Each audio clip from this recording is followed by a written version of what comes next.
हम जब भी इतिहास की बात करते हैं, वो भी इतिहास में स्त्रियों की बातें करते हैं, तो कुछ गिने चुने नाम ही हमारे सामने आते हैं।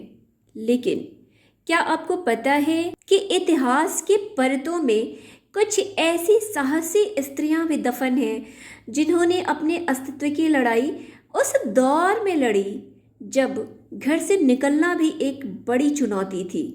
आज की वीडियो में मैं आपको ऐसी ही 3 साहसी स्त्रियों के बारे में बताने वाली हूँ जो सचमुच प्रेरणादायक हैं, जिनसे प्रेरणा लेकर हम अपने अस्तित्व की जंग में आगे बढ़ सकते हैं। लक्ष्मीबाई के बारे में तो सभी ने सुना है। क्या आपने झलकारी बाई का नाम सुना है? झलकारी बाई रानी लक्ष्मीबाई की हमशक्ल थीं। जब अंग्रेजों ने झांसी का किला घेर लिया ना, तो झलकारी बाई ने खुद को रानी बताकर अंग्रेजों को उलझाए रखा ताकि असली रानी सुरक्षित निकल सकें। यह अस्तित्व की वह जंग थी जहां एक महिला ने राष्ट्र हित के लिए, राष्ट्र सेवा के लिए अपनी पहचान की आहुति दे दी। अगली कहानी है 73 वर्षीय एक बुजुर्ग महिला की। इनका नाम है मातंगिनी हाजरा। 1942 के भारत छोड़ो आंदोलन में गोलियां लगने के बावजूद भी इन्होंने तिरंगे को नीचे नहीं गिरने दिया और वंदे मातरम कहती हुई शहीद हो गईं।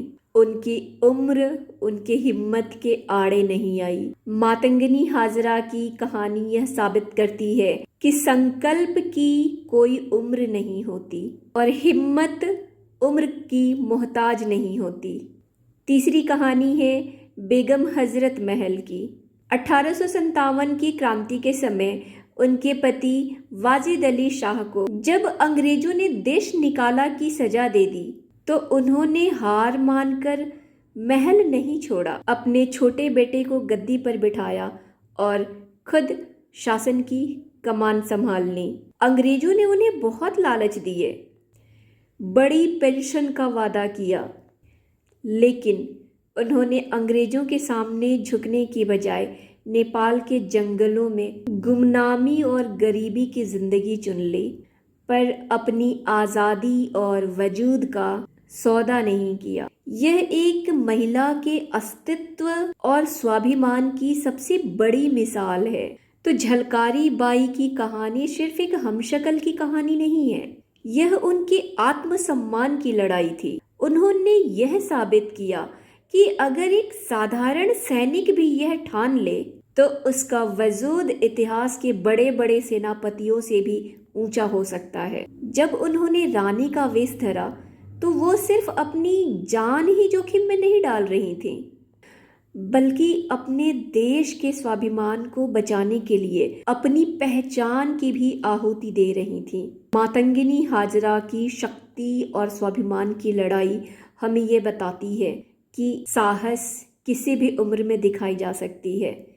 73 साल की उम्र में जब शरीर साथ छोड़ रहा होता है, जब हिम्मत साथ नहीं होता, उस वक्त उन्होंने गोलियां खाकर तिरंगे को संभाले रखा। यह उनके भीतर की आग थी जो उनके आत्मसम्मान से उपजी थी। उन्होंने गोली खाने के बावजूद भी तिरंगा झुकने नहीं दिया। उन्होंने यह साबित कर दिया कि जब व्यक्ति अपने अस्तित्व को किसी महान उद्देश्य से जोड़ देता है ना, तो फिर उम्र और मौत उसके हौसले को कम नहीं कर सकती, डिगा नहीं सकती। बेगम हजरत महल ने सिद्धांत और आत्मसम्मान चुना। सोचिए, एक तरफ अंग्रेजों की दी हुई ऐशो आराम और बड़ी पेंशन की रकम थी और दूसरी तरफ जंगलों की खाक और अनिश्चित भविष्य। लेकिन बेगम ने जंगल चुना। उन्होंने सिखाया कि समझौता करके राजा बनने से बेहतर है अपने स्वाभिमान के साथ संघर्ष करना। और यही वो विचार हैं जिसे मैंने अपनी किताब अस्तित्व एक जंग में सच्ची कहानियों के माध्यम से पिरोया है, जहां स्त्रियों ने ऐशो आराम की बजाय संघर्ष को चुना, समझौता करने की बजाय अपना स्वाभिमान चुना। हाँ, इसके लिए उन्हें कष्ट उठाना पड़ा, लेकिन वे हार नहीं मानी। उन्होंने अपने वजूद को मजबूती दी और अपने अस्तित्व की जंग में आगे बढ़ीं। वीडियो यहाँ तक देखने के लिए बहुत बहुत धन्यवाद। और अगर आपको इन कहानियों से थोड़ी प्रेरणा मिली हो तो वीडियो को लाइक और शेयर कर सकते हैं। न जाने कितने डूबते उम्मीदों को इससे थोड़ी प्रेरणा मिल जाएगी। फिर मिलते हैं अगले वीडियो में नए टॉपिक के साथ।